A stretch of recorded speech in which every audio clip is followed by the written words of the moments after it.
When we go to the barbers, we always want to leave with a great haircut. But there is a fine line between a great haircut and an average haircut. And sometimes you are so close, you're on the verge of having a fantastic haircut, but certain things let it down. So in today's video, I wanted to run you guys through the 5 things that can ruin a great haircut, in the hope that you'll avoid these things yourself and leave every time satisfied. The first thing that can ruin a great haircut is leaving certain areas untouched. And there's 2 in particular that I'm going to mention in this video. The first one is over the ears, and sometimes I'll see guys who've got short back and sides, sometimes a comparable length to mine in fact, and they'll still let their hair creep over the sides of their ears. The problem with this is it takes away the whole clean cut look that you've just been for a haircut. I'd recommend just having it cut, or maybe you could even go yourself with the shaver attachment and just clip it around the edge of the ear just so that none of this hair is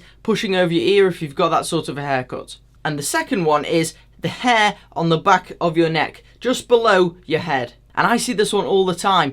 Guys who've got a great head of hair and then their hair just continues on and on and on all the way down the back of their neck. It just looks a bit scraggly and it looks like you haven't actually been for a haircut. So I'd recommend, if your barber shows you the back of your head in a mirror, if you're not satisfied with the amount that's been chopped off, get them to just clean up the area below your hairline. The second thing that can ruin a great haircut is not going quite short enough. And this actually applies whether you've got quite short hair like myself or even longer hair, because I'll see what a lot of guys tend to do is they'll go to the barbers and get the haircut so it looks the way that they want on that particular day. They'll leave, and then within a week the shape of the hair has changed.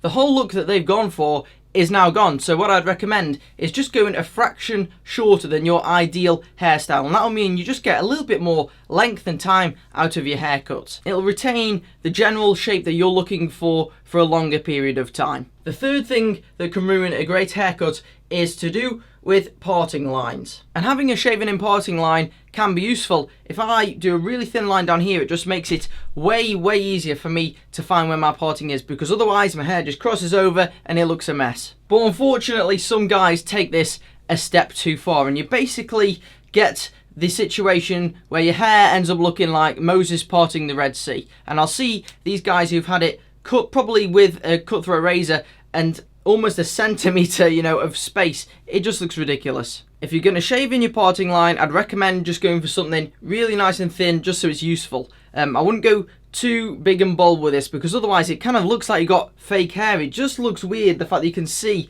your scalp all the way down. The fourth thing that can ruin a great haircut is a really common one, and this is using the wrong product. And to be fair, this is quite an understandable one. When you've got millions and millions of different hair products all advertising these amazing things, which one do you choose? There are different types of products that suit different hair lengths, different hair types and stuff like that. I'm not going to have a chance to cover this in this video. I have done several other videos before reviewing products, and that's what I'd recommend that you guys watch. It's best to watch people's reviews, maybe people who've got similar hair to yourself, on certain products that you want to go and buy, because some of these products, although you'll have the occasional product that costs, I know, £1 or £2, these things can get quite expensive. Some of the higher end stuff, you're talking £15 to £20. And that's a lot of money to be spending trying out different products. So I'd recommend scouring YouTube first. And the fifth thing that can ruin a great haircut is not bothering about other grooming. And I want to give the top prize here to eyebrows, because this is something that tons of guys just seem to forget, and they sort of do the rest of the hair. They've got this amazing hairstyle, but then when the woman or man that they like lays eyes on them, there's only one thing they're focusing on: a disgusting chunky monobrow. I see this constantly, and it just drives me mad, because these tweezers are so easily accessible. More and more guys are doing this. It's not particularly an unmanly thing to do, just to keep your eyebrows in good condition. I'm not talking about getting women's eyebrows here. I'm just talking about keeping them neat and in order. And the same goes for facial hair as well. I hate it when I see these guys who have these neck beards. It just kind of makes their face lose any sort of structure, makes them look a bit unkept when the beards go up to the cheeks.